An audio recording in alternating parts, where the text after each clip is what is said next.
फारूक भाई सर को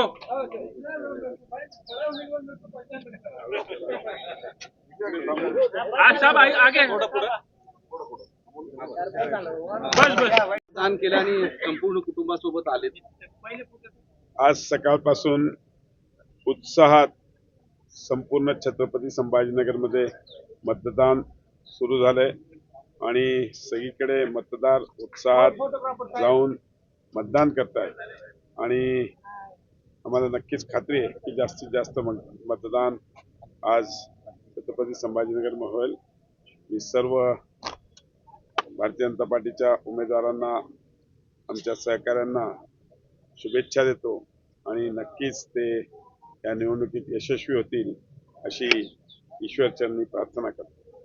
उत्साह मतदारांमध्ये आहे, पण प्रशासकीय दिरंगाई दिसते आहे. जवळपास 5 ठिकाणी मशीनमध्ये बिघाड झाली, मतदारांना अर्धा तास थांबावं लागलं असे चित्र आहे.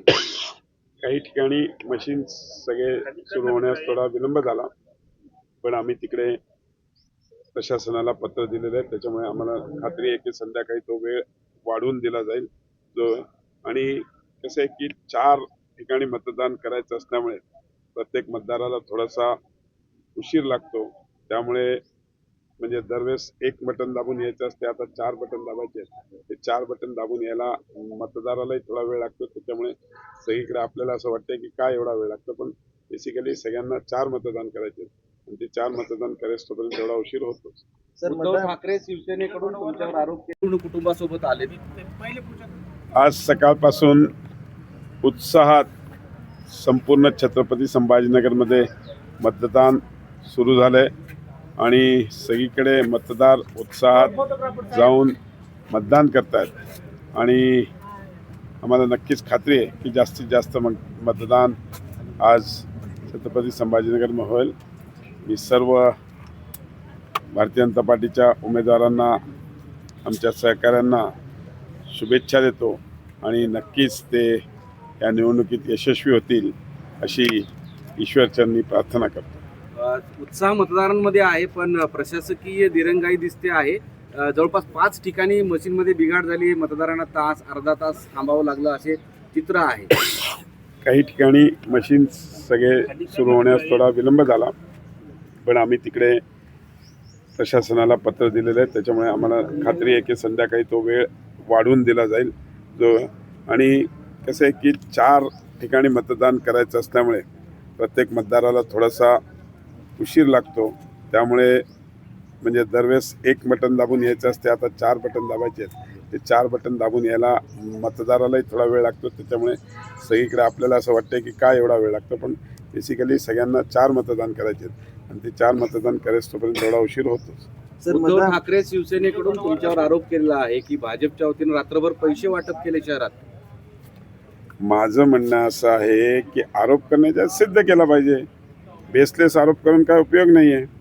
अशा आरोपाला काही तथ्य नाही आहे.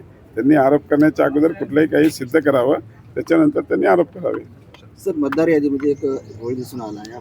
तुमच्या वडिलांचं निधन 2015 मध्ये झालं, पण मतदार यादीतून अजूनही नाव डिलीट झाल्याचं आम्ही ऑलरेडी डिलिशनचं पत्र दिलेलं आहे. मी आता आमच्या ऑफिसमध्ये विचारलं तर आम्ही ऑलरेडी आमचं डिलिशनचं पत्र दिलेलं आहे, पण ते डिलीट झालं नाही. ही चूक प्रशासनाची. नक्कीच पुन्हा एकदा आम्ही त्यांना पत्र देऊ. विरोधी पक्षाकडून असं सांगितलं जातं की हे परिवर्तनाचं मतदान आहे. मी आपल्याला सांगितलं की आम्ही ही निवडणूक विकासाच्या मुद्द्यावर लढलेलो आहे आणि आम्हाला नक्कीच खात्री आहे की या छत्रपती संभाजीनगरचा विकास हा भारतीय जनता पार्टीचे आमचे नेते माननीय देवेंद्रजी फडणवीस साहेबांच्या नेतृत्वामध्ये हे छत्रपती संभाजीनगर एक विकसित शहर म्हणून ओळखलं जाईल. सोबत नातवालाही आणले तुम्ही. मलाची असं ती एकटी घरी राहू शकत नाही. शी इज हार्डली 4 months बेबी, म्हणून तिलाही घेऊन आलो. तुमच्या गळ्यामध्ये जय श्रीरामचा जो गमछा आहे तो लक्ष वेधून घेताना पाहायला मिळतोय. जय श्रीराम तर आम्ही उठल्याबरोबर पण पहिला शब्द जो उच्चारतो तो जय श्रीराम म्हणूनच उठतो. पैसे वाटप केले शहरात. माझं म्हणणं असं आहे की आरोप करण्याचा सिद्ध केला पाहिजे. बेसलेस आरोप करून काय उपयोग नाही आहे. अशा आरोपाला काही तथ्य नाही आहे. त्यांनी आरोप करण्याच्या अगोदर कुठलंही काही सिद्ध करावं, त्याच्यानंतर त्यांनी आरोप करावे. सर, मतदार यादीमध्ये एक घोळ दिसून आला आहे. तुमच्या वडिलांचं निधन 2015 मध्ये झालं, पण मतदार यादीतून अजूनही नाव डिलीट झालं. आम्ही ऑलरेडी डिलिशनचं पत्र दिलेलं आहे. मी आता आमच्या ऑफिसमध्ये विचारलं तर आम्ही ऑलरेडी आमचं डिलिशनचं पत्र दिलेलं आहे, पण ते डिलीट झालं नाही ही चूक प्रशासनाचं. नक्कीच पुन्हा एकदा आम्ही त्यांना पत्र देऊ. विरोधी पक्षाकडून असं सांगितलं जातं की हे परिवर्तनाचं मतदान आहे.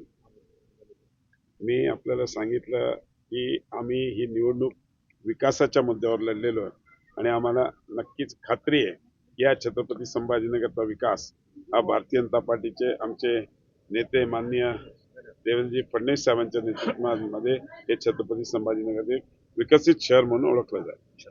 सोबत नातवालाही आणले तुम्ही. असं ते घरी राहू शकत नाही.